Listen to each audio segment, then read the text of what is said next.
Move करते हैं आगे। आज आगे मूव करेंगे सम नंबर।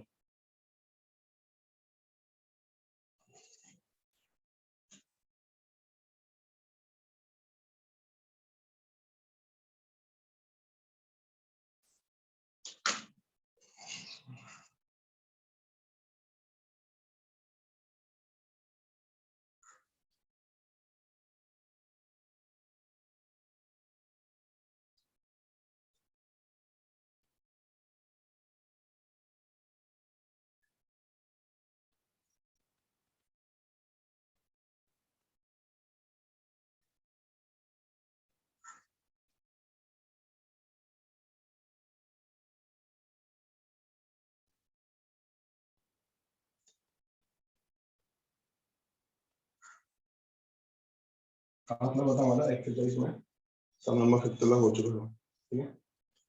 4 तक हो चुका है, 5 पे आते हैं। सम नंबर 5 पे आएंगे और ध्यान देंगे थोड़ा अच्छे से। यहाँ पे कुछ नहीं समझ में आया तो प्लीज सामने से पूछना आप लोग। सम नंबर 5 पे आते हैं। हम लोग को 3 अलग अलग पोजीशन वेक्टर्स दिया है और पूछा गया है बताओ ये ट्रायंगल है क्या। 3 अलग अलग पोजीशन वेक्टर्स दिया है और पूछा गया बताओ ये ट्रायंगल है। सम नंबर 5 पे एक्सरसाइज 5.1 का, ठीक है।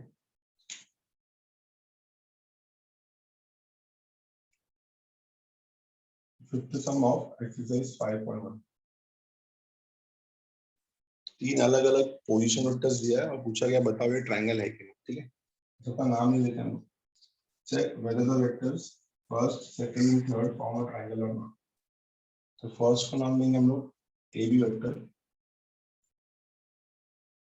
फर्स्ट का नाम लेते हैं A B vector.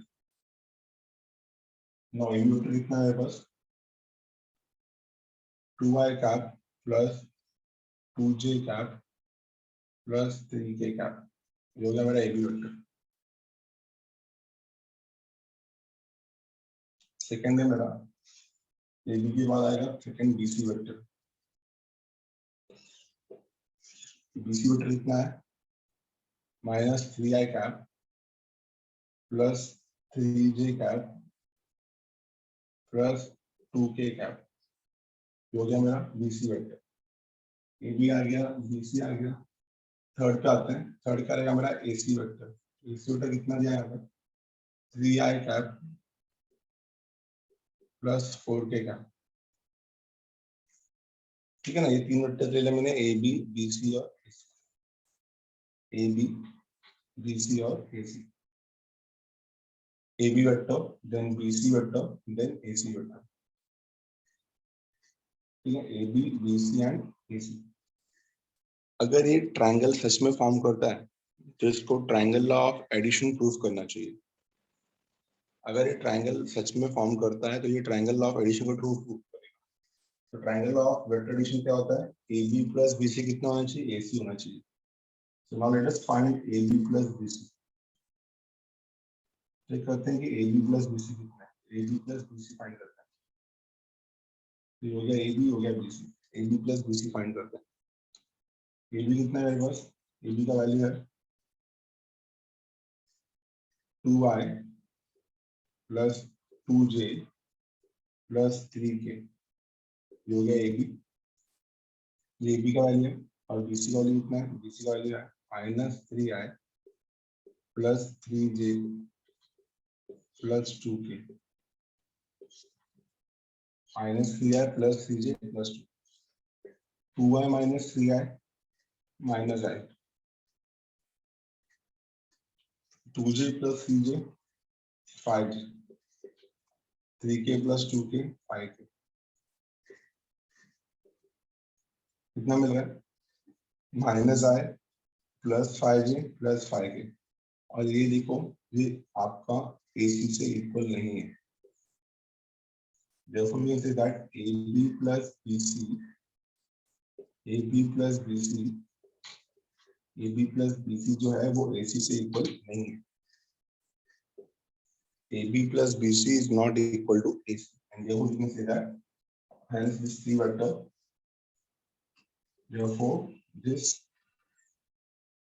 three vectors do not form a triangle. Therefore these three vectors do not form a triangle. Therefore, these three vectors do not form a triangle. Please confirm, समझ में आएगी? Simple से समझो। Yes. पूछा था कि ये तीन वेक्टर्स ट्रायंगल बनाते हैं कि नहीं बनाते हैं। अगर ये तीन वेक्टर्स ट्रायंगल बनाते हैं तो इनको ट्रायंगल लॉ को थ्रू प्रूफ करना चाहिए था, पर ट्रायंगल लॉ क्या था? AB + BC = AC, जो कि नहीं हो रहा है, तो देयरफॉर ये ट्रायंगल नहीं बनाता। सिंपल सी बात, समझ में आ गया अच्छे से? सबको ये क्लियर है? तो ट्रायंगल लॉ से चेक किया हमने कि ये ट्रायंगल लॉ को सेटिस्फाई नहीं कर रहा है, मतलब ये ट्रायंगल बना ही नहीं सकता। अगर ये ट्रायंगल लॉ को सेटिस्फाई करता तो ये ट्रायंगल लॉ बनाता। ठीक है, तो ये ट्रायंगल बनाता, समझा? तो करते नेक्स्ट सम पे, सिंपल था ये। ठीक है, तो स्क्रीनशॉट ले लो। नेक्स्ट सम पे आ रहे हैं। बहुत ही सिंपल था, इनको AB + BC = AC प्रूफ करना था, बट हुआ नहीं। देखो, these three vectors do not form a triangle. These three vectors do not form a triangle. Let us move to the next one. Sixth sum पे आते हैं। Now सिक्स्थ सम में हमारे पास तीन चार वेक्टर्स दिए।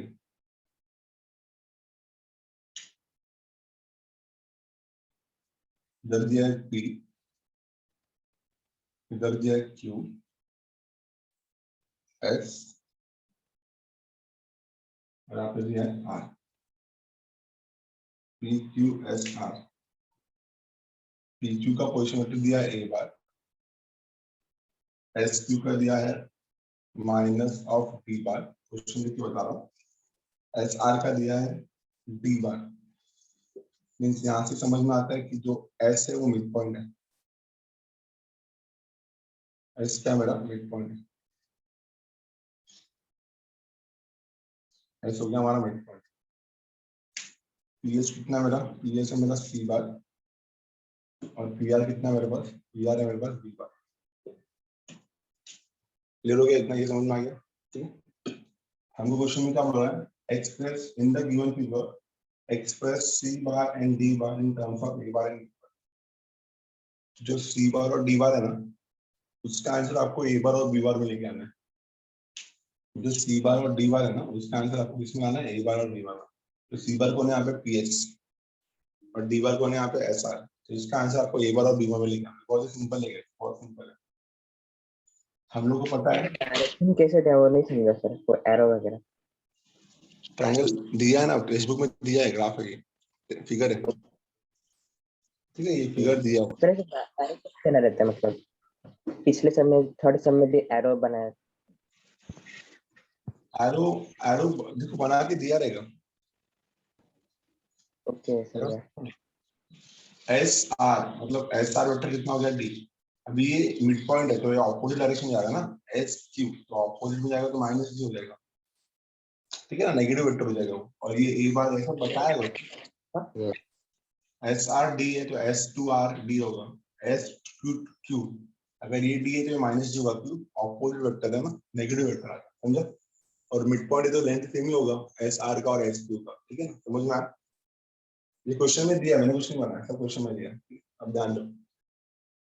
अब मेरे को क्या बोला है क्वेश्चन में कि आपको C बार को और D बार को A बार और B बार में एक्सप्रेस करना है। C बार को और D बार को एक्सप्रेस करना है A बार में और B बार में। तो पहला ट्रायंगल ये ले लीजिए, ये पहला ट्रायंगल ले लीजिए, ये मेरा पहला ट्रायंगल। जब मैं पहले ट्रायंगल की बात करूंगा तो PQ वेक्टर को लिख सकता हूं मैं PS + SQ, simple by triangle one. Clearly समझ में आ रहा होगा? तो PQ वेक्टर लिख सकता हूं मैं, PQ is actually equal to PS + SQ, triangle law of vector addition. PQ vector is equal to PS + SQ। Simple है, सबको समझ में आ रहा है?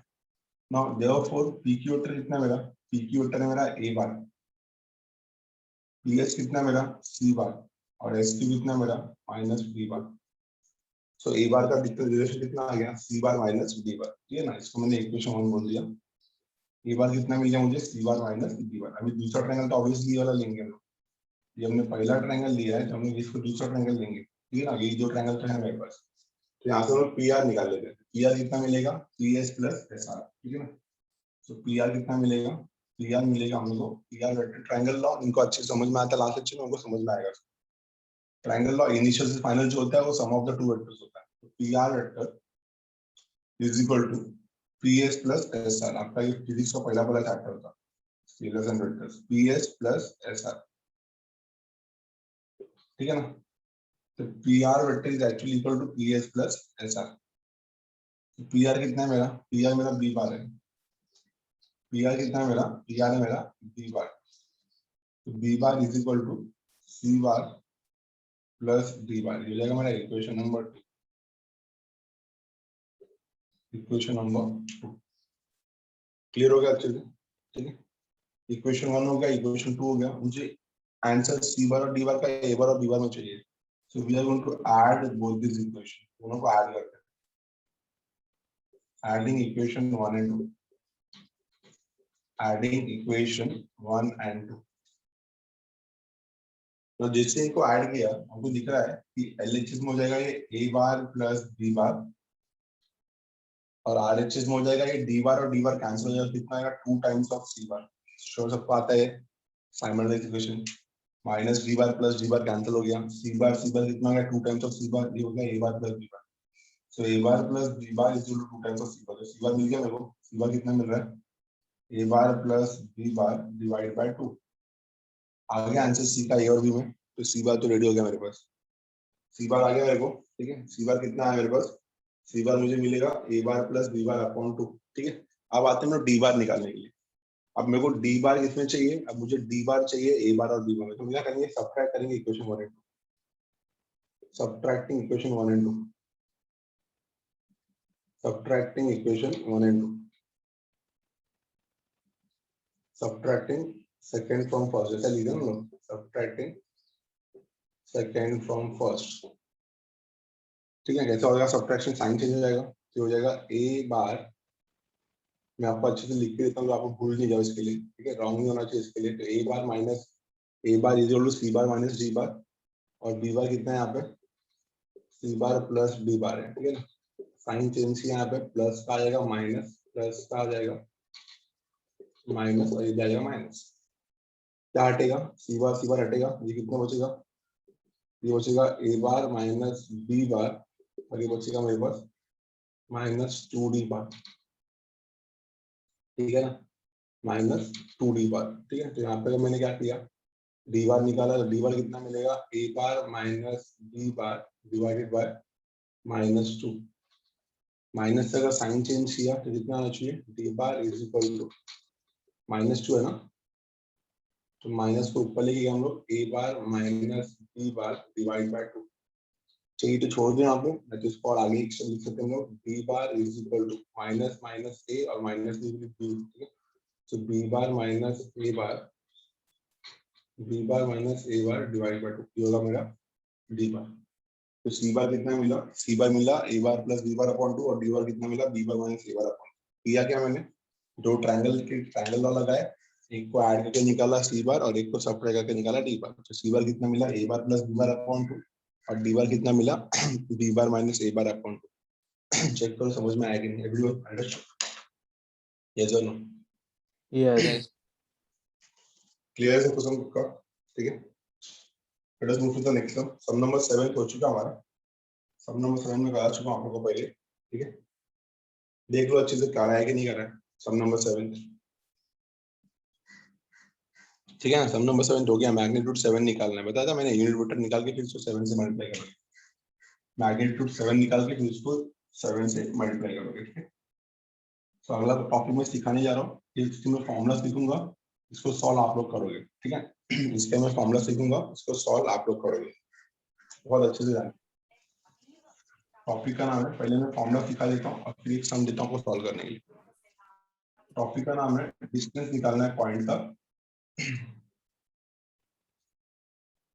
Distance of point.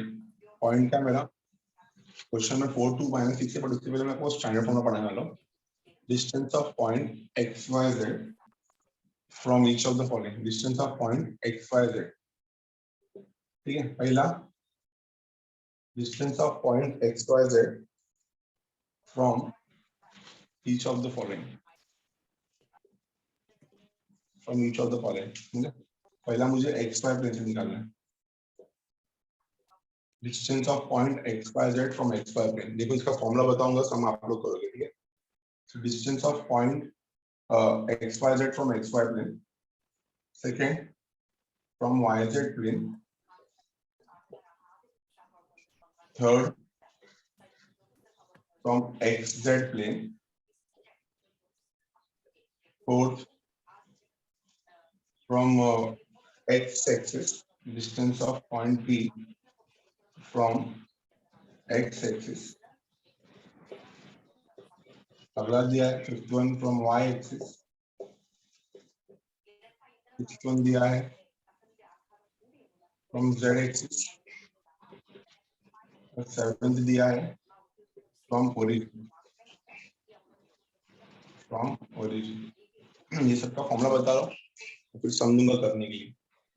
अगर एक्स वाई प्लेन से रहेगा तो क्या फॉर्मूला है, y z, x y z plane से रहेगा तो क्या रहेगा, वाई जेड प्लेन से रहेगा क्या रहेगा। गाइस जब भी आप पॉइंट को, अगर मैं पॉइंट को पी नहीं बोल के ए बोल दूं, जब भी आप पॉइंट को एक्स वाई प्लेन से मेजर करोगे ना, इसका फॉर्मूला रहेगा मॉड ऑफ जेड। जेड जो रहेगा जेड, उसका देखो डिस्टेंस हमेशा पॉजिटिव होता है, तो इसका आंसर कितना रहेगा, मॉड ऑफ जेड, ठीक है। सेम वे वाई जेड से निकालोगे कितना रहेगा, वाई जेड से निकालोगे कितना रहेगा, वाई जेड से निकालोगे तो रहेगा आपका mod of x, x Z से कितना रहेगा, मॉड ऑफ वाई, ठीक है। एक्स एक्सिस से कितना रहेगा, अगर एक्स एक्सिस से निकालते हैं तो इसका आंसर रहेगा under root of x square plus y square. X axis से निकालो ना, एक्स से निकालो तो एक्स से छोटी दोनों रहेगा, y square plus z square, under root of y square plus z square. Y axis से निकाल रहे हो तो कितना रहेगा, under root of x square plus z square, under root of x square plus z square. Z axis से निकाल रहे हो कितना रहेगा, under root of x square plus y square. और अगर ओरिजिन से निकाल रहे हो तो कितना रहेगा, अगर ओरिजिन से निकाल रहे हो, we know that distance from origin का फॉर्मूला सबको आता है, distance of from origin का फॉर्मूला क्या रहेगा, under root of x square plus y square plus z. बोलो ये फॉर्मूला समझ में आया सबको। Distance of point from x y plane is mod of z, distance is always positive, तो इसलिए मॉड में लाना बहुत जरूरी है। Distance of point from y z plane is mod of x, from x z plane is mod of y. X axis से आएगा under root of y square plus z square, y देखो ये x y Z सबको दिख रहा है अच्छे से, ठीक है। मैं क्वेश्चन दे रहा हूँ सॉल्व करने के लिए आपको, sum number 8 of text book, solve करोगे। Find the distance of, find the distance of point A 4, -2, 6 from each of the following, from each of the following. Find the distance of A from each of the following. ये साथ में find करना है, कर सकते हो solve, confirm करो आएगा सॉल्व करने, आया ना। Yes. चलो फटाफट सॉल्व करो, 2 मिनट में सॉल्व करके दो, 2 मिनट में।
Done, sir. Done, sir.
आया इसका आंसर सबको?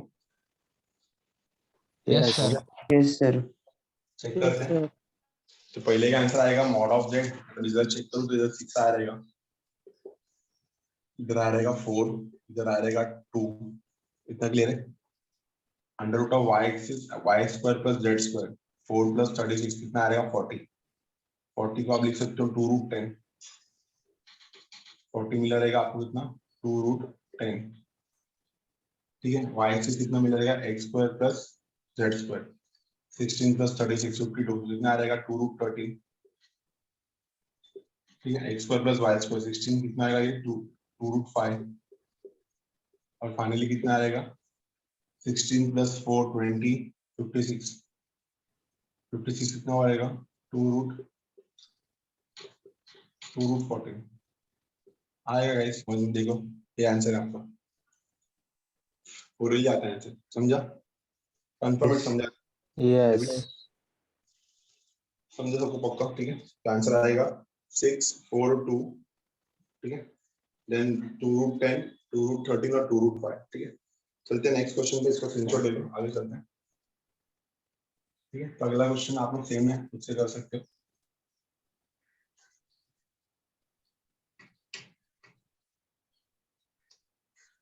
Find the coordinates of the point, 9th question का फर्स्ट वन, 9th क्वेश्चन का फर्स्ट वन शॉर्टकट में सिखा रहा हूं। Find the coordinates of the point which is located 3 unit behind the yz plane, 3 units behind the yz plane. Question में क्या बोला है? 3 units behind the yz plane, 3 units behind the yz plane, पहला ये बोला है 3 units from the y z plane, फिर आगे दिया है 4 units to the right of xz plane, 4 units to the right of xz plane, 4 units to the right of xz plane, फिर आगे दिया है 5 units above the xy plane, above the xy plane। ठीक है, आपको ना बहुत अच्छे से ना इसको इमेजिनेशन करना पड़ेगा। देख लो, ये आपका 3 डायमेंशनल ज्योमेट्री ऐसे ही होता है, ये xy z प्लेन, ठीक है, 3 प्लेन होते हैं, xy प्लेन, yz प्लेन और xz plane. 3 units behind the yz plane, तो दिख रहा है आपको yz प्लेन। तो एक्चुअल में ये ऑक्टेंट्स होते हैं, 6 ऑक्टेंट्स होते हैं। ये जो है ये इसको परपेंडिकुलर ही है, समझा ना, ये उधर गया है, मतलब आपने पढ़ा रहेगा ना, क्या था ये लेमिंग्स लेफ्ट हैंड रूल, वैसे ही है कुछ। ठीक है, all three are perpendicular to each other, इसको ऐसा लिखा था हम लोग। तो बिहाइंड मतलब क्या रहेगा, हमेशा बिहाइंड मतलब नेगेटिव रहेगा, राइट मतलब पॉजिटिव, अबव मतलब पॉजिटिव, याद रखना चाहिए। लेफ्ट आया जो भी नेगेटिव रहेगा, तो बिहाइंड मतलब होगा नेगेटिव, राइट मतलब होगा पॉजिटिव, अबव मतलब आएगा पॉजिटिव। ठीक है, ठीक है, इतना अच्छे से समझा रहेगा, हमने 3 चीजें आपको पता ही है। ठीक है, so 3 units behind the yz plane, yz plane से कौन सा डिस्टेंस निकलता है, x निकलता है। यहाँ से x कितना मिलेगा, यहाँ से मैं बोल सकता हूँ x मिलेगा 3, बट क्योंकि बिहाइंड बोला है तो कितना होना चाहिए, बिहाइंड बोला तो हो जाना चाहिए माइनस, समझा। 4 units the right of xz plane, right कितना आएगा, xz प्लेन y होगा, तो y विल बी 4। ठीक है, 5 units above the xy plane, above the xy plane क्या देगा, z देगा, तो z कितना देगा, ये 5। ठीक है, क्लियर हो गया। तो देखो रिक्वायर्ड पॉइंट क्या आएगा मेरा, रिक्वायर्ड कोऑर्डिनेट्स का क्या आएगा, देखो लिख सकता हूँ मैं क्लियरली कि रिक्वायर्ड कोऑर्डिनेट्स आर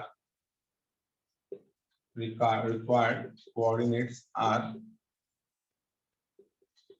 आएगा, रिक्वायर्ड कोऑर्डिनेट्स पहला आएगा -3, फिर आएगा 4, फिर आएगा 5, -3 4, 5। ठीक है, ये हमारा रिक्वायर्ड कोऑर्डिनेट हो गया। कंफर्म करो, समझा गया, everyone understood? Yes, Yes, sir. ये सिंपल सम है। आ जाते हैं हम नेक्स्ट सम पे, सम नंबर 10 पे। 9th का सेकंड आप लोग खुद से कर लोगे, स्क्रीनशॉट ले लो इसका, will move to sum number 10 का। सम नंबर 10 पे आते हैं, ध्यान देना। सम नंबर 10 में क्या बोला है, find area of triangle. We have to find area of triangle. क्या करना है मेरे को, एरिया ऑफ ट्राइंगल फाइंड करना है। Find area of triangle with vertices 1 1 0 1 0 1। Question number 10 बोला गया है, find area of triangle with vertices 1 1 0 1 0 1 and 0 1 1। ठीक है ना, एरिया ऑफ ट्राइंगल का फॉर्मूला बहुत कुछ है इसमें, हम लोग अगर एक्चुअली में पढ़ेंगे तो आगे चल के एरिया ऑफ ट्राइंगल एक नया फॉर्मूला आएगा, a b cross b c, but अभी फिलहाल नहीं पढ़ते हैं, तो अभी हम लोग शॉर्टकट में कर लेते हैं। ये इसको मैं बाद में कर रहा था, क्योंकि फॉर्मूला में आगे कराने वाला आपको क्रॉस प्रोडक्ट में फॉर्मूला कराने वाला हूँ, तो इधर पे कर लेंगे दोस्तों, आराम से निकालेंगे आप। सब नंबर 11 पे आते हैं, ये दो दो चीज पढ़ा के मतलब नहीं है, एक ही चीज पढ़ो तो वो बेटर रहेगा वेक्टर्स के हिसाब से। सब नंबर 11 पे आते हैं, 11 पे एक वेक्टर दिया है ए बी, एक वेक्टर दिया है ए बी, ए बी वेक्टर कितना दिया मुझे, 2i cap minus 4j cap plus 7k cap, 2i cap minus 4j cap plus 7k cap, ये मेरे पास एक वेक्टर ए बी दिया है। ठीक है ना, मुझे बोला गया है कि अगर इसका इनिशियल पॉइंट ए है, इनिशियल पॉइंट ए है, और ए कितना दिया मुझे, ए दिया है 1 5 0, तो मुझे फाइंड करना है टर्मिनल पॉइंट बी इसका। क्या फाइंड करना है, टर्मिनल पॉइंट बी। तो वी ऑल नो दैट कि लोग किसी वेक्टर को ऐसे लिखते हैं, पहले इसको ए बी वेक्टर है तो इसको ए बार और बी बार इसका पोजीशन वेक्टर बोल देते हैं। तो let a bar and b bar be the position vectors of points a b, with the position vectors of points A and B, with the position vectors of points A and B respectively। ठीक है ना, तो position vectors बनाने के बाद आप ए बार और B bar को प्रॉपर्ली आई जे के कैप में लिखोगे। तो ए बार कितना हो गया आपका, I cap plus 5j cap, zero लिखने का जरूरत नहीं है, अब मुझे बी बार निकालना है। क्वेश्चन क्या बोल रहा है, find the terminal vector, so we have to find b bar. हम सबको पता है कि हम लोग किसी भी वेक्टर को कैसे लिखते हैं, final vector minus initial vector, तो पता है। सो ए बी वेक्टर को हम लोग कैसे लिखते हैं, ए बी वेक्टर क्या होता है, बी बार माइनस ए bar, final minus initial, final minus initial. मेरे को बी बार चाहिए, सो ए बी कितना है मेरे पास, ए बी है मेरे पास, ए बी वेक्टर कितना है मेरे पास, 2i cap minus of 4j cap plus 7k cap, ये हो गया A B vector. This is equal to B bar minus A bar कितना है मेरे पास, I cap plus 5j cap, समझा। अब देखो बी बार कितना आएगा, देखो बी बार आएगा, ये टर्म को इधर लिख आते हैं, तो 2i माइनस आई इधर के प्लस आई हो जाएगा, तो कितना आएगा, ये 3i हो जाएगा, माइनस 4j माइनस 5j, यहाँ पर कितना आएगा, माइनस 9j हो जाएगा, और 7k तो अपनी जगह पे ही है, ठीक है ना, 7k तो अपने जगह पे ही है। तो कितना आएगा आंसर, क्लियरली समझ में आया कि जो पॉइंट बी था, जो कि हमारा टर्मिनल पॉइंट था, कितना आएगा आंसर, 3, -9, 7। अंडरस्टूड, 3, -9, 7, नहीं समझा। अच्छा एक चीज गलती हो गया ना मेरा, क्या गलती हुआ, 2i या यहाँ पे आके प्लस आएगा ना, 2i माइनस आई यहाँ पे आके प्लस आएगा, 3 आएगा, ये राइट है, माइनस 4j ये माइनस 5 यहाँ पे आके प्लस 5 होगा ना, प्लस 5 होगा तो ये प्लस जी हो जाएगा, प्लस जी मतलब क्या आएगा, इसका कोऑर्डिनेट 1 आएगा, 3,1,7, 3,1,7। Understood everyone, confirm. Yes. Yes. मेरे को कितना मिलेगा, 3,1,7, कितना मिलेगा टर्मिनल पॉइंट, 3,1,7, ठीक है। I hope it's clear to everyone. Question number 12 मैंने पहले सिखाया था आपको, कोलिनियर वेक्टर्स वाला।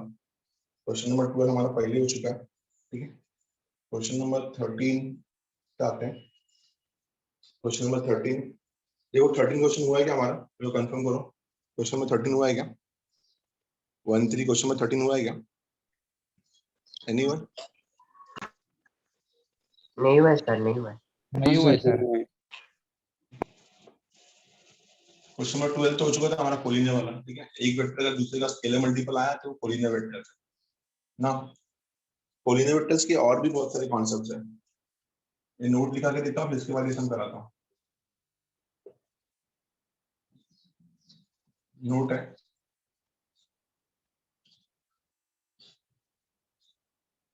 if two vectors are collinear,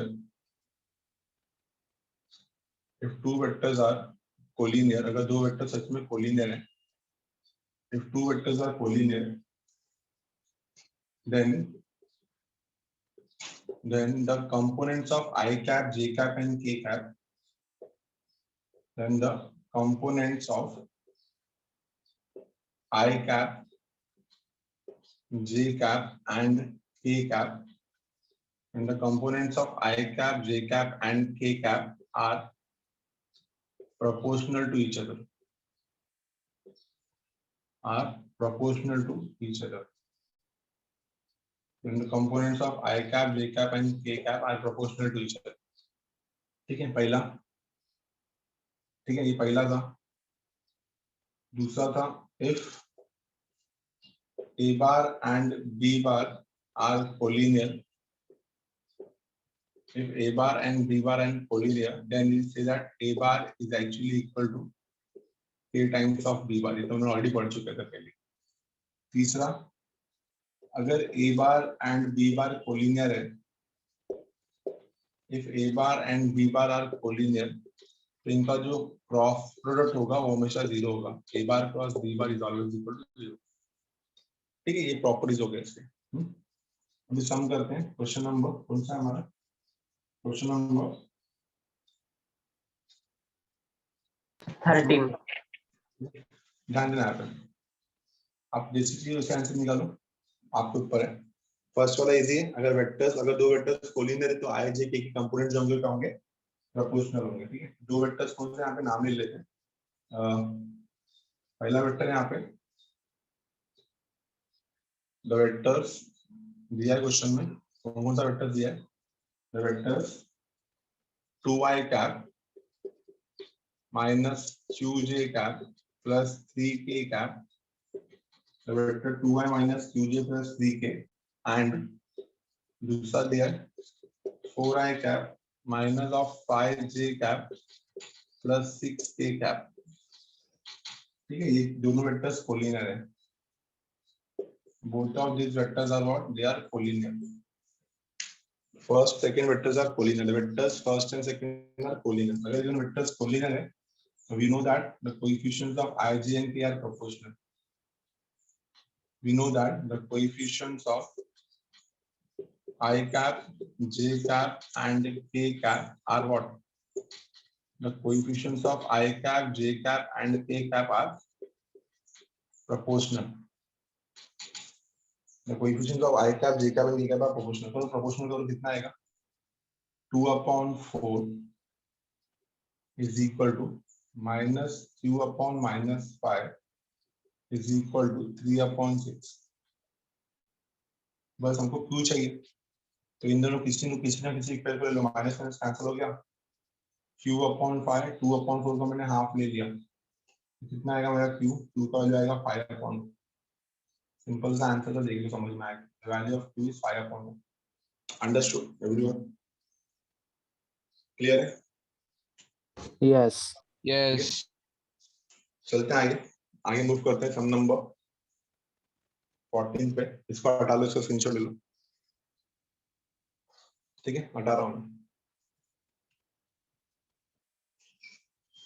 moving on to the next topic, coplanar vectors. ठीक है, कोप्लेनर वेक्टर्स क्या होता है? अगर सब वेक्टर्स एक ही प्लेन में लाई करते हैं तो कोप्लेनर वेक्टर्स बोलते हैं हम लोग। If all the vectors lie in the same plane, then such vectors is known as coplanar vectors। ठीक है ना, अगर सब वेक्टर्स एक ही प्लेन में लाई करते हैं तो क्या बनता है हमारा? Coplanar vectors. ठीक है, सो गाइस कोप्लेनर वेक्टर्स के टॉपिक पे आते हैं पहले। ठीक है, कोप्लेनर वेक्टर्स के टॉपिक पे आते हैं, समझने की कोशिश करना कि कोप्लेनर वेक्टर्स होते क्या हैं। इसका कुछ डेफिनेशन रहेगा, वो भी हम लोग कवर करना पड़ेगा। पहले हम लोग ये देखते हैं कि कोप्लेनर वेक्टर्स क्या होता है। ठीक है, टॉपिक का नाम लिख लो, कोप्लेनर वेक्टर्स, तो बेटर रहेगा आपके लिए। कोलिनियर सबको समझ में आ जाएगा पक्का। मेन यहाँ पे कोप्लेनर वेक्टर्स। ठीक है, तो हम लोगों ने पहले बताया, नाम से समझ में आ रहा है कोप्लेनर वेक्टर्स क्या हो गया कि जो सब वेक्टर्स एक ही प्लेन में लाई कर रहे हैं तो ऐसे वेक्टर्स को क्या बोलते हैं? कोप्लेनर वेक्टर्स बोलते हैं। अगर सब वेक्टर्स एक ही प्लेन में लाई कर रहे हैं such vectors are known as coplanar vectors. ठीक है, such vectors are known as coplanar vectors. तो कंडीशन क्या है उसका? उसका कंडीशन पढ़ना पड़ेगा हम लोग कि अगर दो वेक्टर्स कोप्लेनर है तो उसके कंडीशंस क्या होंगे। ठीक है, तो बहुत सिंपल सा स्टेटमेंट है, वो स्टेटमेंट जान लो, इसको हम लोग आगे चलिए थ्योरम भी बोलेंगे। आगे हम लोग इसको आगे पढ़ेंगे, ये थ्योरम ही आपका, इस थ्योरम से आपका आंसर आना है। ठीक है, ये एक्चुअल में थ्योरम ही है, मैं आपको लिखा के दे रहा हूं क्योंकि ये सम सॉल्व करने में हेल्प करेगा हम लोग को। अगर दो वेक्टर्स नॉन कोलिनियर है, कौन से? a बार और b bar. Let a bar and b bar are non collinear vectors. Let a bar and b bar, ये दोनों क्या है? a बार और b बार क्या है मेरे? Non collinear vectors. अगर a बार और b बार मेरे नॉन कोलिनियर वेक्टर्स हैं तो हम लोग बोल सकते हैं अ वेक्टर r बार मेरा एक जनरल वेक्टर है। ठीक है, जिसको हम ढूंढते हैं, जनरल पॉइंट बोल सकते हैं ना। तो a vector r bar is coplanar with, a vector r bar is coplanar with a bar and b bar। A vector r bar is coplanar with a bar and b bar if and only if there exists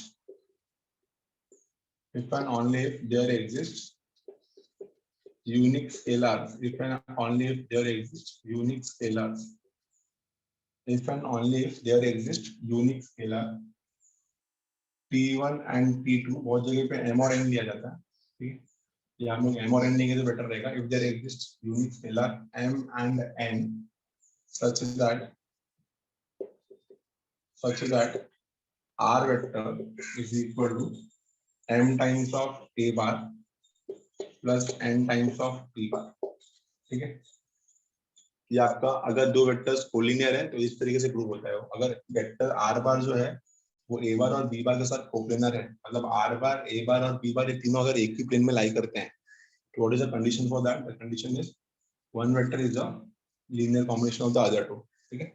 are bar is equal to M A bar plus N B bar, are bar is equal to M A bar plus N B bar, are bar is equal to M A bar plus N B bar, ठीक है। ये चीज अच्छे से याद रखना, ठीक है। इसका मैं बहुत सिंपल सा एग्जांपल बता सकता हूँ आपको। ये मेरा प्लेन हो गया, ये तीन वेक्टर्स हो गए मेरे पास, ए बार, यहाँ पे हो गया बी बार, यहाँ पे हो गया आर बार, समझा।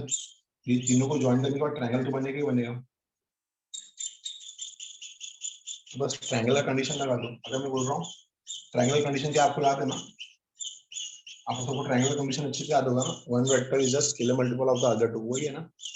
तो अगर वेक्टर को कोप्लेनर दिखाना है तो बहुत सिंपल सी बात है कि आपका ट्रायंगल लॉ बनना चाहिए। ट्रायंगल लॉ क्या रहेगा, ये आर बार है, ट्रायंगल लॉ क्या रहेगा, देखो इधर समझने की कोशिश करना।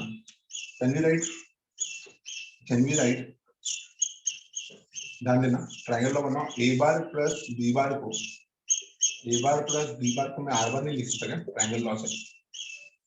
ए bar plus B bar equal to R bar. और अगर ट्रायंगल बन रहा है मतलब ये तीनों की तीनों वेक्टर्स प्लेन में ही है, मतलब ये कोप्लेनर तो हुआ ही हुआ है। तो ये कंडीशन देखो, ये कंडीशन देखो, दिख रहा होगा सेम आपको, एम की जगह पे 1 और ए की जगह पे भी 1 आ रहा है। तो देखो R bar is equal to A bar plus B bar, तो अगर ये R bar is equal to A bar plus B bar आ रहा है मतलब ये ट्रायंगल लॉ सेटिस्फाई कर रहा है।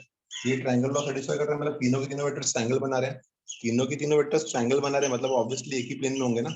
अदरवाइज अगर ट्रायंगल नहीं बन रहा तो एक प्लेन में नहीं होते थे। अगर आपको चेक करना है कोप्लेनर है कि नहीं है तो आप ऐसे भी चेक कर सकते हो कि एक वेक्टर जो है वो बाकी दोनों का स्केलर मल्टीपल होना चाहिए। और समझ में आया कि नहीं समझ में आया, कंफर्म करो, ये समझा सबको? Yes. Yes. तो आपका ये ट्रायंगल लॉ, ये देखो अगर m और n को मैंने हटा दिया तो ये ट्रायंगल लॉ ही है। तो ट्रायंगल लॉ मतलब वो एक ही प्लेन में लाई करेंगे ना, सिंपल सी बात है। तो m और n को मैंने हटा दिया, समझो। तो आपको ये कंडीशन बहुत अच्छे से याद रखना है कि अगर दो वेक्टर्स नॉन कोलिनियर है, देखो नॉन कोलिनियर होना बहुत जरूरी है, नहीं तो फिर पैरेलल हो जाएंगे तो फिर ट्रायंगल बनेगा ही नहीं। अगर दो वेक्टर्स नॉन कोलिनियर है तो अगर वेक्टर आर बार इन दोनों से कोप्लेनर है तो कैसे प्रूव करेंगे हम लोग, R bar is equal to M A bar plus N B bar, are bar is equal to M A bar plus N B bar, ठीक है। Let us move to the sum, क्योंकि sum में आपको को देने वाला हूं करने के लिए, प्लीज ध्यान देना। सम नंबर 14 इंपॉर्टेंट सम है, पेपर में बहुत बार आया है, इंपॉर्टेंट सम है, ठीक है। ध्यान देना, 4 पॉइंट्स है मेरे पास ए बी सी डी, चारों पॉइंट्स को मैंने a b c d position vector बता दिया इसका। Let a bar b bar c bar d bar be the position vectors of points A, B, C, D respectively, ठीक है। तो position vector बनाओ, ए का जो पॉइंट है वो है 1 -1 1, तो आई कैप माइनस जे कैप प्लस के कैप हो गया ए। फिर बी बार कितना दिया है -1 1 1 minus i cap plus J cap plus के कैप, ठीक है। फिर सी बार कितना दिया है, सी बार 1 1 1, तो आई कैप प्लस जे कैप प्लस के कैप। और फिर डी बार कितना दिया है, डी बार दिया आपको 2 आई कैप माइनस 3 जे कैप प्लस 4 के कैप। ये हो गया आपके चारों पोजीशन वेक्टर्स। अब मैं आपको सॉल्व करना सिखा रहा हूँ। पहले क्या निकालोगे आप, 4 वेक्टर्स है ना यहाँ पे, तो मेरे को पहले निकालना पड़ेगा ए बी वेक्टर, सुनना यहाँ पे ध्यान देना। ए बी वेक्टर कैसे निकालेंगे हम लोग, फाइनल माइनस इनिशियल आएगा सॉल्व करने, ए बी निकालो। फिर ए बी के बाद हम निकालेंगे ए सी वेक्टर, ए सी कितना मिलेगा, सी बार माइनस ए बार। फिर हम लोग आएंगे एडी वेक्टर पे, तीनों का पोजीशन इनिशियल पॉइंट सेम होना चाहिए। एडी वेक्टर कितना होगा, एडी वेक्टर कितना होगा, डी बार माइनस ए बार, ये तीनों आ गया। A b A C AD तीनों आ गया। अगर चारों पॉइंट उसमें कोप्लेनर है तो तीनों वेक्टर्स भी कोप्लेनर होंगे। तो कैसे प्रूव करोगे कोप्लेनर है, one vector is the scalar multiple of the other two, तो A B is equal to what, m times of AC vector plus n times of AD vector. AB निकालो, AC निकालो, AD निकालो, इसको put करो, AB is equal to n times of AC vector plus n times of AD vector. Compare करोगे equality of vectors लगा के और बाद में m और n का वैल्यू निकालोगे। अगर m और n का वैल्यू एग्जिस्ट करता है तो ये कोप्लेनर है, और अगर एग्जिस्ट नहीं करता तो ट्रायंगल नहीं बनेगा, दैट मींस ये कोप्लेनर नहीं है। अगर m और n का वैल्यू एग्जैक्ट मिलता है तो ये कोप्लेनर है, और अगर एग्जिस्ट नहीं करता तो ये कोप्लेनर नहीं है। चलो सॉल्व करो, गेट द आंसर फास्ट। आएगा आंसर 2 मिनट में। सॉल्व करो। ए बी कैसे निकालना है, ए सी कैसे निकालना है, एडी कैसे निकालना है, समझा। फिर बाद में a B is equal to m times of a C vector plus n times of a C vector. ठीक है, वैल्यू पुट करो यहाँ पे, आई जे के को इक्वेट करो, कंपेयर करो कि आई जे के को 3 इक्वेशंस मिलेगा, तीनों को सॉल्व करके एम और एन मिलेगा। गेट द तो आंसर। ट्रायंगल लॉ के फॉर्म में आना चाहिए ना, तो AC प्लस AD कैसा है? ऐसा जरूरी नहीं है ट्रायंगल लॉ के फॉर्म में आना चाहिए। देखो यहाँ पे जो एम और एन है ना वो स्केलर है, 4 पॉइंट्स है ना यहाँ पे। तो ये हो गया मेरा एक वेक्टर ए बी वेक्टर, दूसरा हो गया मेरा ये ए सी वेक्टर, ठीक है ना, और तीसरा हो गया मेरा ये ए डी वेक्टर। ऐसा भी ले सकते हैं हम लोग। तो अगर तीनों एक ही पॉइंट से ओरिजिनेट हो रहा है तो भी जो ये कोप्लेनर होगा, यस एक ही प्लेन से आ रहे हैं ना, तो को इनिशियल वेक्टर्स बोल सकते हैं इसको, ठीक है ना। ऐसा भी ले सकते हैं। करो सॉल्व करो। 3 पॉइंट होता है तो फिर हम लोग ट्रायंगल लॉ बनाते हैं। 3 पॉइंट से ट्रायंगल लॉ बनता है। अभी 4 पॉइंट दिए लोग ने, तो हम लोग को चारों पॉइंट दिखाना है प्लेन में, एक ही नहीं, तो हम लोग को को इनिशियल वेक्टर्स लेना पड़ेगा। निकालो इसका आंसर, एम और एन बताओ कितना आ रहा है।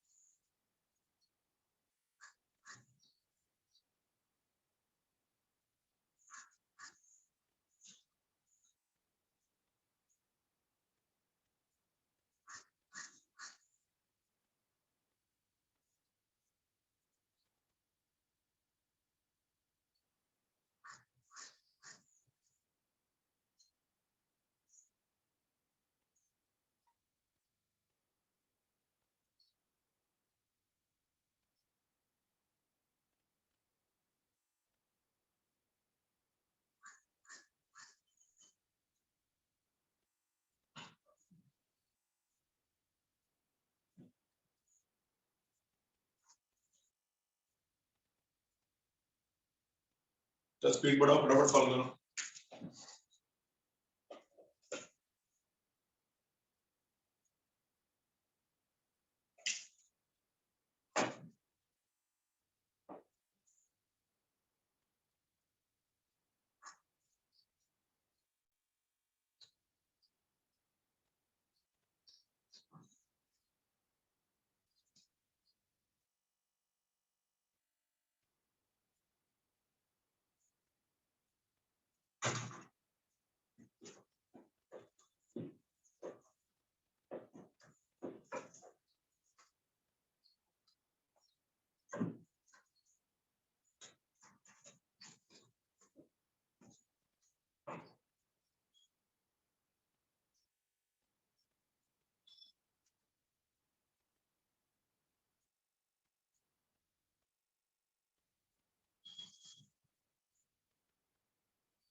सर हो गया, आया आंसर। कितना मिला एम और एन?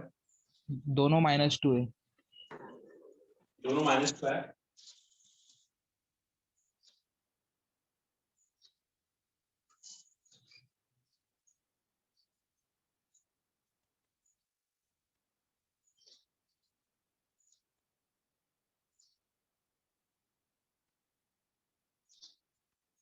चलो चेक करता हूँ, मैं भी चेक करते रहेंगे, ठीक है। तो पहले हम लोग को पोजीशन वेक्टर्स निकालने पड़ेंगे। तो बी बार माइनस ए बार देखना राइट है सब, बी बार माइनस ए बार, बी बार माइनस ए बार, माइनस है कितना आएगा माइनस 2i, जे प्लस जे जे प्लस 2j और के कैंसिल हो जाएगा जो गया ए बी, AC कितना होगा सी बार माइनस ए बार, आई का cancel, j minus j will be 2j, ठीक है ना। और डी कितना मिलेगा 2i minus d bar minus A bar, 2i minus i cap minus c j plus 2j is minus 2j cap और plus c k cap. ये right आएगा मेरा, इतना राइट आएगा। यस यस अगर ये राइट आया तो आगे क्या करेंगे हम लोग, इधर वैल्यू पुट करेंगे। तो ए बी कितना आएगा मेरे पास minus 2i cap plus 2j cap is equal to n times of AC vector, n times of 2j cap plus n times of AD vector, I cap minus 2j cap plus 3k cap. Clear है इतना, ठीक है ना। Solve करेंगे इसको कितना मिलेगा, ये minus of 2i cap plus of 2j cap, इसे सॉल्व कर लो, आई को साथ में निकाल लो, तो आई कितना मिलेगा यहाँ पे ni, अकेला मिलेगा ni, ठीक है। फिर j कितना मिलेगा, j मेरे को मिलेगा यहाँ पे दो वैल्यू मिलेगा j का, इधर मिलेगा 2m और इधर मिलेगा minus 2m minus 2n times of j cap, और k तो है ही नहीं, मिलेगा हम लोग को 3n times of k cap. ये वाला वेक्टर और ये वाला वेक्टर दोनों वेक्टर इक्वल है, अगर दो वेक्टर्स इक्वल होते हैं तो क्या आई जे के कंपोनेंट्स इक्वल होते हैं, ठीक है।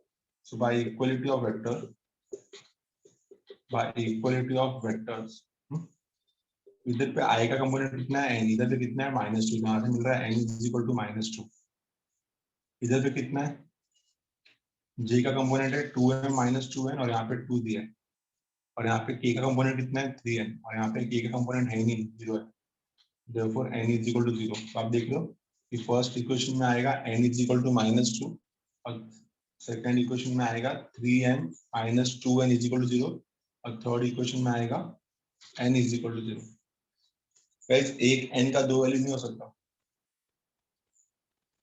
n का वैल्यू -2 भी आ रहा है, n का वैल्यू 0 भी आ रहा है, तो therefore we can say that the vectors are not coplanar। क्या है answer, the vectors are not coplanar, the vectors are not coplanar। Confirm करो, समझ में आएगा, यस सर। ठीक है। आपको i का कंपोनेंट n मिल रहा है, i का कंपोनेंट -2 मिल रहा है, तो n इज इक्वल टू -2, फिर वापस k का कंपोनेंट 3n मिल रहा है और यहाँ पे k कंपोनेंट है नहीं, k का 3n equal to 0, so n के दो वैल्यू आ रहे हैं, -2 भी आ रहे हैं और 0 भी आ रहे हैं, देयरफॉर ये एक ही वेक्टर है ना, दो वेक्टर तो है नहीं कि n का अलग अलग वैल्यू आएगा, देयरफॉर ये कोप्लेनर नहीं है, देयरफॉर ये कोप्लेनर नहीं है।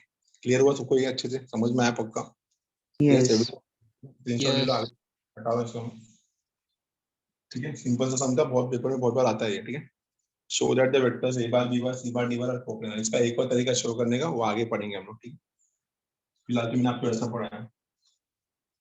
एक तरीका था इसका स्केलर ट्रिपल प्रोडक्ट से यूज कर सकते हैं हम लोग, इसको हम लोग आगे थर्ड एक्सरसाइज में करेंगे, scalar triple product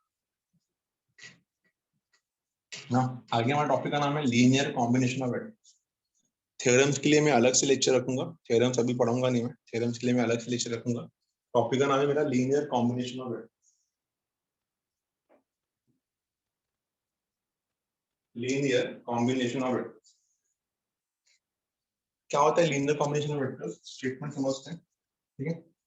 linear combination of vectors, ठीक है, एक्सरसाइज का एक अलग सा टॉपिक है। टॉपिक का नाम क्या है, linear combination of vectors, linear combination of vectors,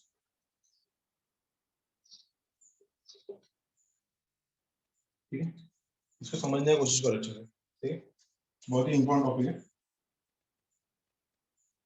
अगर मैं बोलूं कि मेरे पास यहाँ पे कुछ वेक्टर्स है, if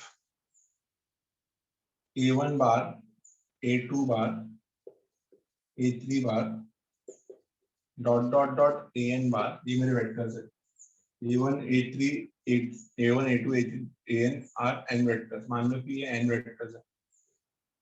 if a1 a2 a3 dot dot dot an are n vectors and M1 M2 M3 dot dot dot Mn, ये मेरे n स्केलर्स हैं, ये मेरे पास n स्केलर्स हैं। स्केलर्स मतलब क्या होता है, कोएफिशिएंट का multi you know that magnitude, ठीक है। सो M1 M2 M3 dot dot dot Mn, ये मेरे पास क्या है, स्केलर्स है। स्केलर्स को बाहर मत डालना क्योंकि कोएफिशिएंट है, मैग्नीट्यूड है। देन द वेक्टर, जो नया वेक्टर मिलेगा, देन द वेक्टर कौन रहेगा, वेक्टर मेरा M1 A1 बार, M1 A1 बार। दूसरा क्या रहेगा मेरा, प्लस M2 A2 बार। तीसरा क्या रहेगा मेरे पास, M3 A3 bar. M1 A1 bar plus M2 A2 bar plus M3 A3 bar plus dot dot dot Mn An bar. M1 A1 bar plus M2 A2 bar plus M3 A3 bar plus dot dot dot Mn An bar is called what? Is called a linear combination of vectors A bar, B bar and C bar. Is called a linear combination of vectors. Is called linear combination of vectors. इसका linear combination है, linear combination of A1 bar, A2 bar, A3 bar, dot dot dot An bar. It's called linear combination of vectors A1 bar, A2 bar, A3 bar, dot dot dot An bar. Clear है? तो इन सबका magnitude के साथ multiply करने के बाद जो हम लोग प्रोडक्ट निकालते हैं, जो टोटल निकालते हैं, उसको बोलते हैं हम लोग लीनियर कॉम्बिनेशन। लीनियर क्यों, लाइन है सर, इसके लिए कॉम्बिनेशन सबको ऐड करके इसके लिए, ठीक है। तो linear combination of vectors, linear combination of vectors, linear combination of vectors. Clear अच्छे से, ये चीज सबको समझ में आ रहेगा, ठीक है। तो हम लोग को यहाँ पे अगर बोलना है कि दो तीन वेक्टर्स खोपने आ रहे हैं, तो हम लोग उसको कैसे लिखेंगे, समझने की कोशिश करना है यहाँ पर, प्लीज पिक करना है अच्छे से। अगर मैं बोलूँ कि मेरे पास मेरे को लीनियर कॉम्बिनेशन प्रूव करना है, तो इसका स्टेटमेंट क्या बोलता है कि अगर ए बार और दूसरा स्टेटमेंट, अगर ए बार और बी बार मेरे वेक्टर्स हैं, if a bar and b bar be the vectors, if a bar and b bar be two vectors and m comma n are scalars, अगर m comma n ये इसके scalars हैं, then the vector कौन सा vector, c bar is equal to m times of a bar plus n times of b bar. C bar is equal to n times of a bar plus n times of b bar is called what? Is called linear combination of vectors a bar and b bar. Is called linear combination of vectors a bar and b bar. Is called linear combination of vectors a bar and b bar.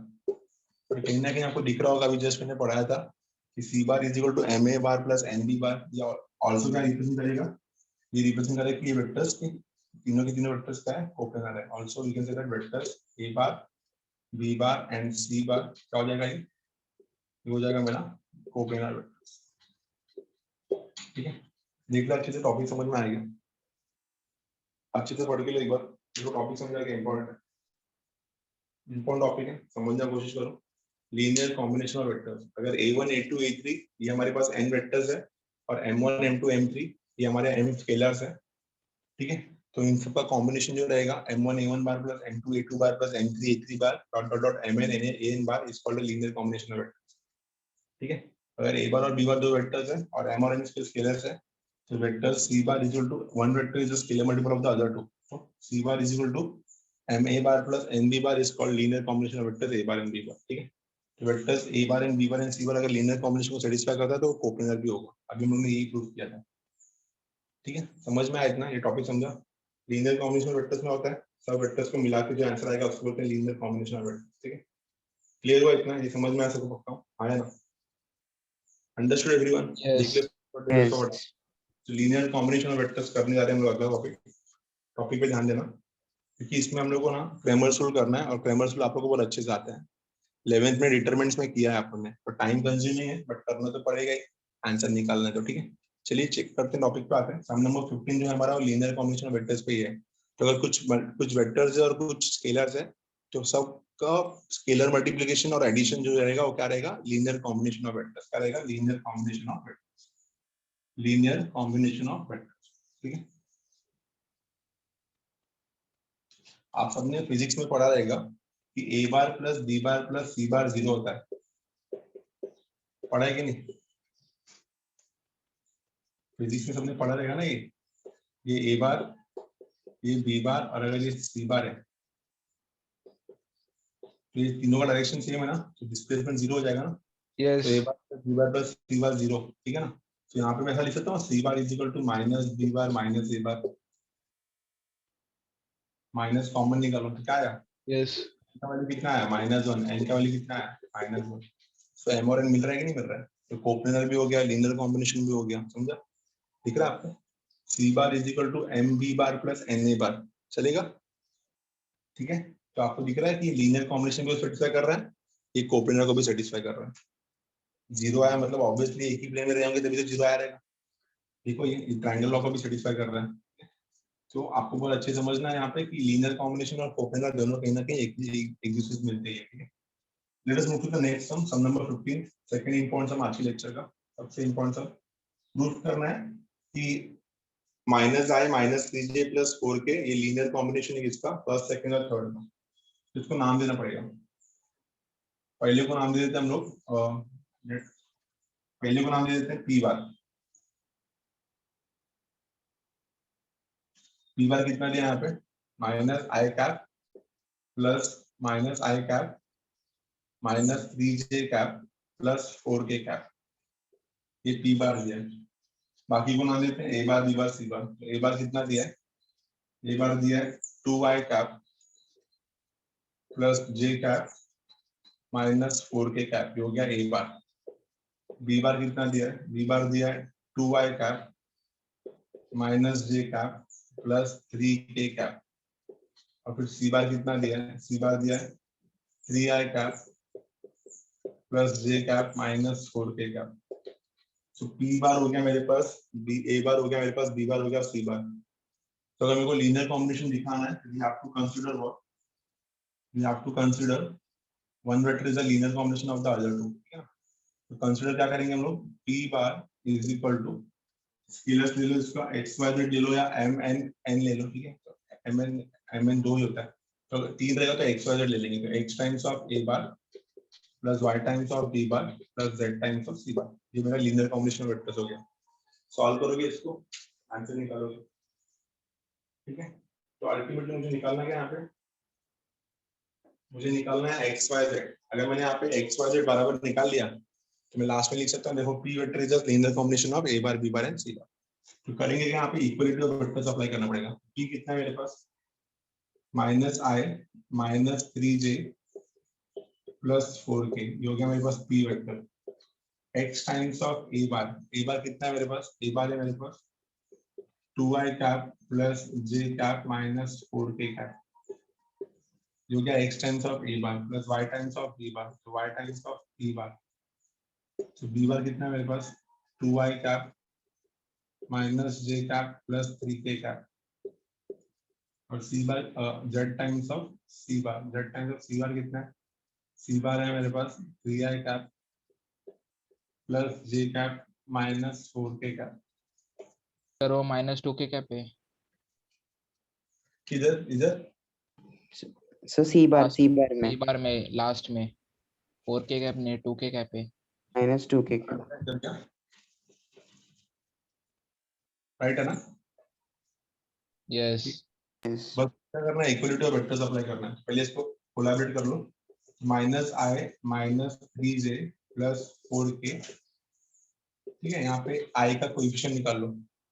So i का coefficient निकालेंगे तुम लोग आराम से solve करने आना चाहिए इसको। i का कोएफिशिएंट निकालो, यहाँ पे आएगा i,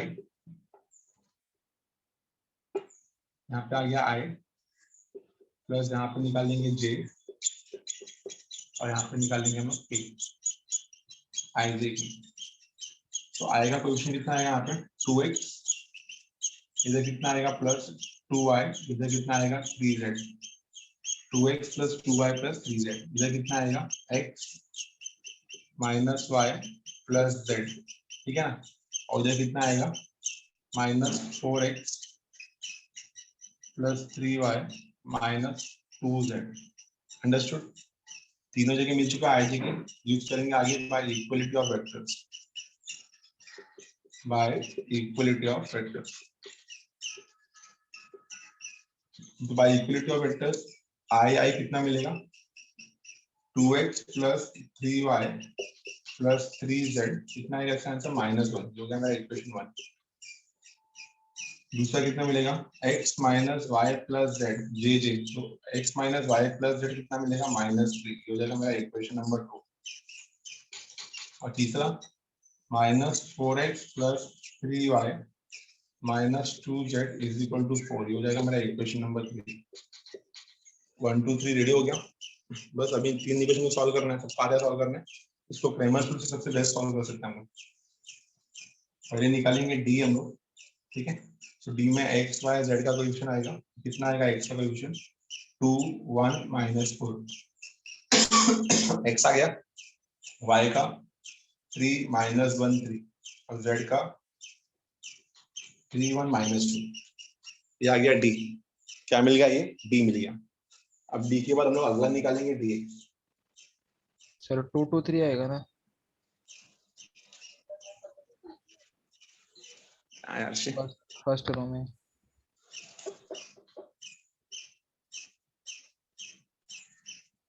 ठीक है, अब हम लोग निकालेंगे dx। तो dx जब निकालते हैं तो x के कॉलम में कांस्टेंट आता है, पढ़ा ना सबने? तो कांस्टेंट डालो, यहाँ पे कितना है कांस्टेंट -1 -3 4, y और z का कॉलम सेम रहेगा 2 -1 3 3 1 -2। फिर हम लोग y का कॉलम निकालेंगे dy, तो dy निकालेंगे तो y के कॉलम में कांस्टेंट आएगा। कांस्टेंट क्या है मेरा -1 -3 4, इधर कितना आएगा 2 1 -4, इधर कितना आएगा 3 1 -2। फिर निकालेंगे dz, dz में कितना आएगा कांस्टेंट -1 -3 और 4, ठीक है। इधर कितना आएगा 2 1 -4, इधर आएगा 2 -1 चारों निकालो डिटरमिनेंट। फिर हम लोग को सॉल्व करना है क्रैमर्स रूल, dx/dx मिलेगा, dy/dy मिलेगा, dz/dz मिलेगा। x y z को पुट करोगे, यहाँ पे लीनियर कॉम्बिनेशन दिखाओगे। क्वेश्चन में बोला गया एक्सप्रेस करने के लिए, तो यहाँ पे चेक करने की जरूरत ही नहीं है, बोला गया एक्सप्रेस करो कि one vector is a linear combination of the other three. X y z निकालोगे और यहाँ पे वैल्यू पुट करोगे, p bar is equal to x a plus y b plus z में पुट करोगे, आपका आंसर रेडी हो जाएगा एक्स वाई जेड का आंसर। टाइम लेगा थोड़ा, आराम से ट्राई करो, डिटरमिनेंट एक्सपांशन करो और आंसर निकालो फटाफट। डिटरमिनेंट एक्सपांड करो और आंसर निकालो। d dx dy dz सबका आंसर चाहिए मुझे, d dx dy dz। फिर क्रैमर रूल से x कितना आएगा dx by dy, y कितना आएगा dy by dy और z कितना आएगा dx by dy।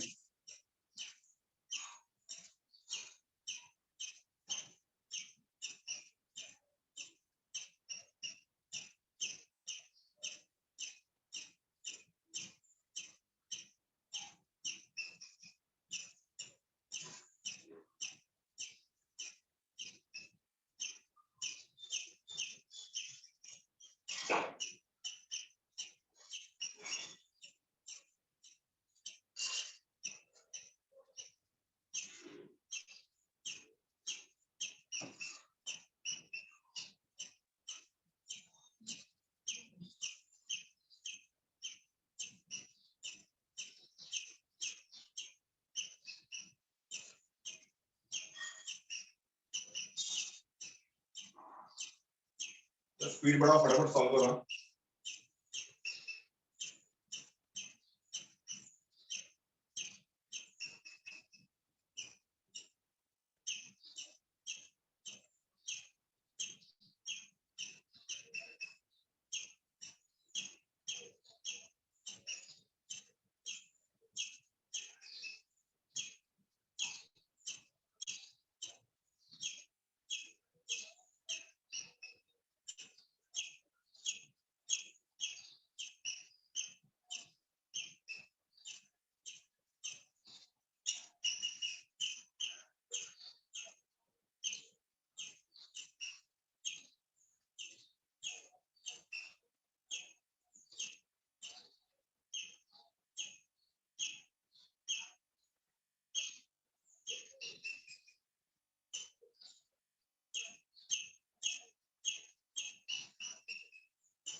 Done sir.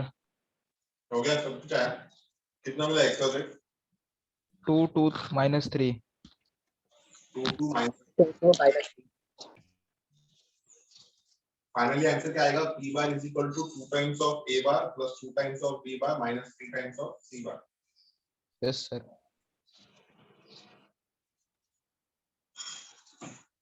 ठीक है, तो अपना एक्सरसाइज 1 हो गया। एक बार देख के लो कुछ बाकी है एक्सरसाइज 1 में। वो एरिया ऑफ ट्रायंगल का सम बाकी है, उसको हम लोग बाद में करने वाले हैं क्योंकि इसका एक अलग अप्रोच है। वो एक्सरसाइज 3 में करेंगे हम लोग। एक बार देख के लो एक्सरसाइज 5.1 कुछ सम बाकी है तो बताओ, कुछ छोड़ा है मैंने तो एक बार गो थ्रू करो फटाफट एक्सरसाइज 5.1। चलिए एक बार गो थ्रू करो इसको एक्सरसाइज 5.1 को। इसका आंसर आएगा p bar is equal to 2a bar plus 2b bar minus 3c bar. 2a bar plus 2b bar minus 3c bar.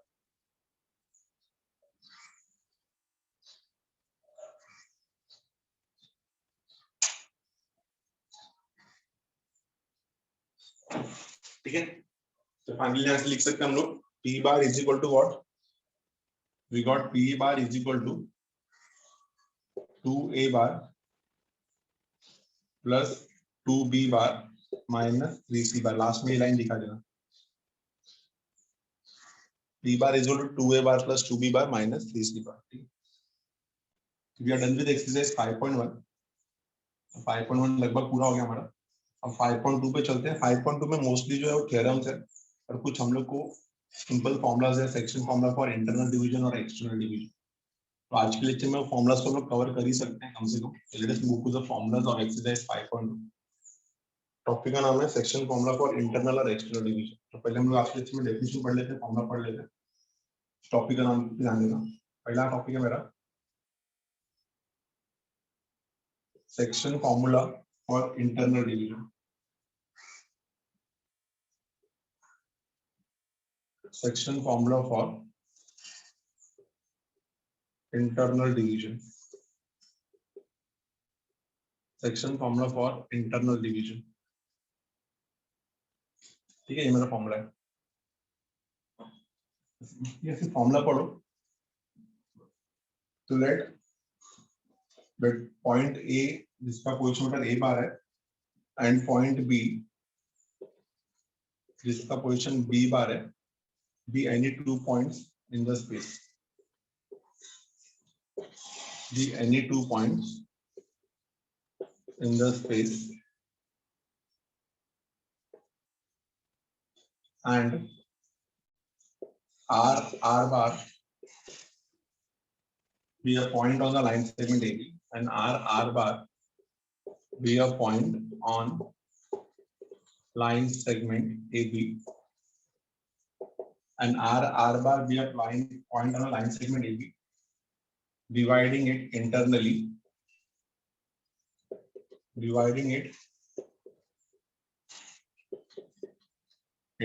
in the ratio m:1. Dividing it internally in the ratio m:1. Then we can say that R bar. Then we can say that R bar is equal to m times of B bar plus n times of A bar divided by m plus n. Section formula for internal division सबने पढ़ा है। Section formula lower standard में पढ़ा था हम लोग। Internal division mx2 plus nx1 upon m plus n, my2 plus ny1 upon m plus n, वही है, ठीक है ना। Section formula for internal division. इसका अगर मैं डायग्राम बना के दूं आपको तो इसका डायग्राम ऐसा बनेगा। अभी क्लियरली बोला है क्वेश्चन में कि ए बी एक पॉइंट है। ए बी क्या है? दो पॉइंट है, ठीक है, इन द स्पेस। और आर जो है आर इसको डिवाइड कर रहा है इन द रेशियो। कौन से रेशियो में? इन द रेशियो m:n में। अभी अगर मेरे को इसके इनिशियल वेक्टर्स चाहिए, मतलब ए bar b bar and c बार, ये होगा मेरा ए बार ओ ए बार, ये होगा मेरा B bar O B bar, ये होगा मेरा are bar o r bar.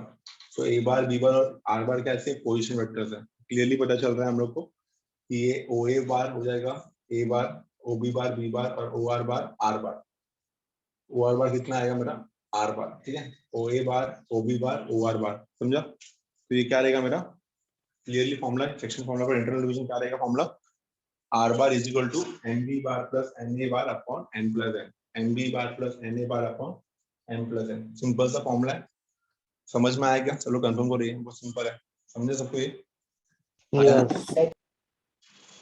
Proof की जरूरत नहीं है प्रूफ हम लोग बाद में पढ़ेंगे पर हम लोग को फिलहाल फॉर्मूला समझ में आया क्या वो इजी है प्रूफ में बहुत टाइम चला जाएगा ठीक है आई होप कि लोगों को इतना क्लियर है इतना समझ में आ रहेगा ना इसको ही अगर मैं मिड पॉइंट फॉर्मूला बनाने जाऊं तो ये से मेरा मिड पॉइंट फॉर्मूला बन जाता है अगर r मिड पॉइंट हो जाएगा सो मिड पॉइंट फॉर्मूला में अगर r मिड पॉइंट हो जाएगा तो यही फॉर्मूला क्या हो जाएगा मिड पॉइंट फॉर्मूला तो मिड पॉइंट फॉर्मूला में ज्यादा नहीं करना पड़ेगा क्लियरली बोलना पड़ेगा अगर r जिसका पोजीशन वेक्टर r बार है if r bar is the midpoint of line segment AB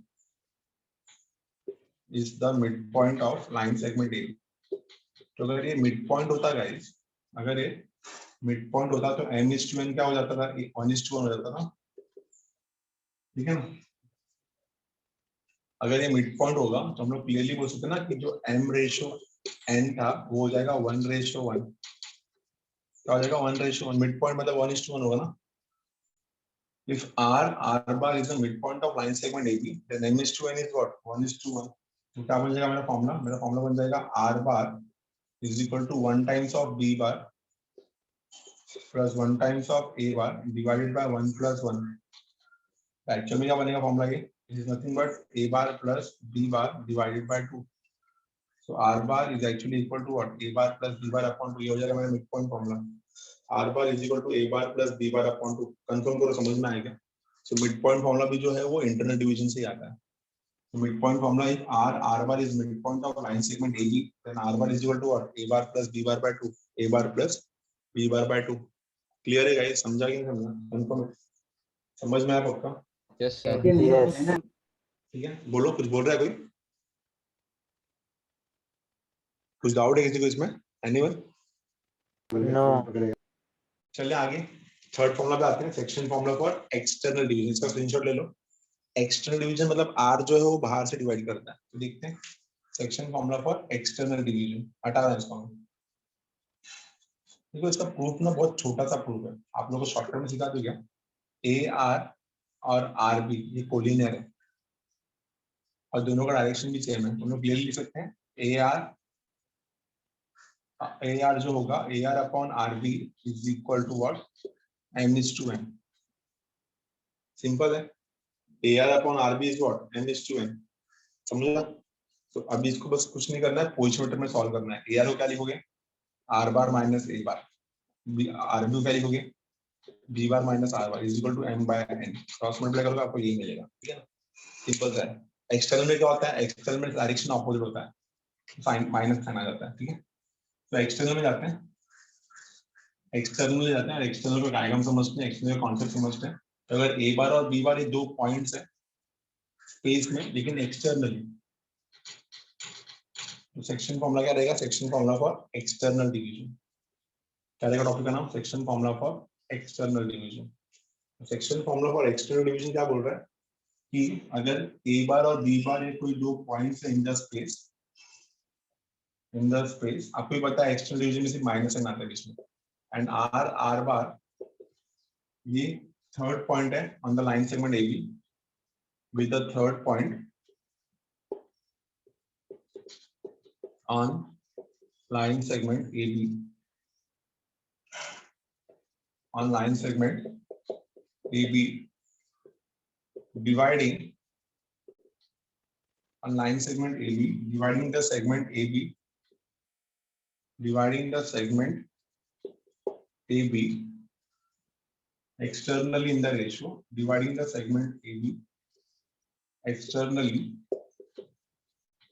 in the ratio कौन सा रेशियो में in the ratio m/n then formula क्या बन जाएगा then फॉर्मूला बन जाएगा r bar is equal to m times of b bar minus n times of a bar divided by m minus n sign change हो जाता है sign change होने का रीजन क्या पता है डायरेक्शन चेंज हो जाता है इसके लिए अब यहाँ पे दिया है मेरे को a और यहाँ पे दिया है मेरे को b और यहाँ पे दिया है r जो है वो बाहर से डिवाइड कर रहा है ना एक्सटर्नली बोल रहा है पोजीशन वेक्टर निकाला तो ये O ये R तो OA वेक्टर कितना आएगा A bar o r vector कितना आएगा आर बार, और यहाँ पे अगर बी ले लिया तो ये कितना आएगा मेरा बी बार। क्लियर है क्या? ठीक है। अब ए आर बी कोलिनियर है, डायरेक्शन देखो, ए बी का डायरेक्शन क्या हो रहा है, आर जो है वो डिवाइड कर रहा है इसको ए बी को एक्सटर्नली, तो ए बी तो इधर जा रहा है और आर बी इधर जा रहा है। ए आर बी, तो ए आर इधर जा रहा है, दिख रहा है आपको, a r b, r divide कर रहा है मतलब बीच में से डिवाइड करेगा, तो ए और आर का डायरेक्शन टुवर्ड्स द राइट है और आर बी का डायरेक्शन टुवर्ड्स द लेफ्ट है, बिकॉज ऑफ ऑपोजिट डायरेक्शन बीच में माइनस साइन आता है। इसे का प्रूफ कराऊंगा मैं आपको जब मैं आपको थ्योरम पढ़ाऊंगा तभी। तो we have to simply remember the formula. Formula क्या है मेरा, सिंपल है, section formula for internal division, r bar is equal to m b bar plus n a bar upon m plus n. Mid point formula, r bar is equal to A bar plus B bar upon 2। और section formula for external division, r bar is equal to m b bar minus n a bar upon m minus n. Confirm को समझ में आ गया क्या? सबको समझा इतना पक्का? ये जानो सर इसमें एम और एन कैसे दिखा उन्होंने डायग्राम में? एम और एन कैसे आएगा, देखो मैं आपको समझाता हूँ फिर, ठीक है? ये देखो, ये ए, ये बी और ये आर, ठीक है ना? सो आर ने ए बी को डिवाइड किया in the ratio m is to n, तो ये जो ए आर हो जाएगा ना, ए आर, ये ए आर हो जाएगा m, और ये जो आर बी हो जाएगा ना, ये हो जाएगा n। समझा? तो एक्चुअल में देखो ऐसा आएगा, ए बी आर है ना, सो ए आर कितना आएगा, a r will be m और r b will be n, देखो। So a r vector upon r b vector is equal to कितना, m अपॉन n। बट ए आर का vector towards the right है, r b का vector towards the left है, q की direction opposite है, तो यहाँ पे आएगा माइनस। यही फर्क है इंटरनल और एक्सटर्नल में, ठीक है ना? अब सॉल्व करते हैं।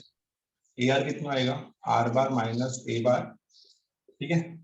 ये एन यहाँ पे आके मल्टीप्लाई होगा ना, cross multiply, n times of r bar minus A bar which is equal to minus n. R b कितना आएगा, b bar minus r bar, multiply करो कितना आएगा, n r vector minus n a vector is equal to minus of m b vector plus m r vector. M r साथ में लेके आओ, तो एम आर इधर आएगा या एन आर उधर लेके जाओ, कितना आएगा, m r vector positive, n r वहां पे गया minus n r, minus n b यहाँ पे plus N b minus n a, बस हो गया आंसर। देखो आर बार कॉमन निकालो, कितना बचेगा, एम माइनस एन डिनोमिनेटर में जाएगा, m b bar minus n a bar divided by m minus n. आया ना फॉर्मूला? अंडरस्टूड और नॉट? समझा? Yes sir. ठीक है। तो ए आर आर बी, तो ए आर रहेगा एम, आर बी रहेगा एन। तो अगर मैं पूछूं कि ए बी कितना होगा फाइनली, तो ए बी होगा एम माइनस एन। आ रहा है क्या दिमाग में, समझ में आ रहा है? ए बी कितना होना चाहिए, एम माइनस एन। समझा क्या? यस एम माइनस, तो हम लोग ऐसा करते हैं, a r will be m, r b will be n, opposite direction है तो माइनस साइन, सॉल्व करके 2 लाइन में आंसर आता है, ठीक है? तो ये आप लोग अच्छे से देख लो, इंटरनल एक्सटर्नल और मिड पॉइंट फॉर्मूला, और एक्सरसाइज 5.2 जो है इसका फर्स्ट सेकंड और थर्ड सम कर लो, क्योंकि वो इंटरनल एक्सटर्नल और मिड पॉइंट फॉर्मूला पे ही है। तो आराम से आप फर्स्ट सेकंड थर्ड सम कर लोगे, उसका नेक्स्ट लेक्चर एक होमवर्क रहेगा। 5.1 पूरा क्लियर हो गया मेरा, और 5.2 में हम लोग ने ये 3 सम्स किए, ठीक है? फर्स्ट सेकंड और third. First sum, internal division, r bar is equal to m b bar plus n a bar upon m plus n. Mid point formula, r bar is equal to A bar plus B bar upon 2, और external division, r bar is equal to m b bar minus n a bar upon m minus n. समझे सबको? इतना confirm समझ में आपको? Yes, ठीक है? Yes sir. मिलेंगे नेक्स्ट लेक्चर में, तो आगे कंटिन्यू करेंगे, ठीक है? Thank you everyone, bye bye.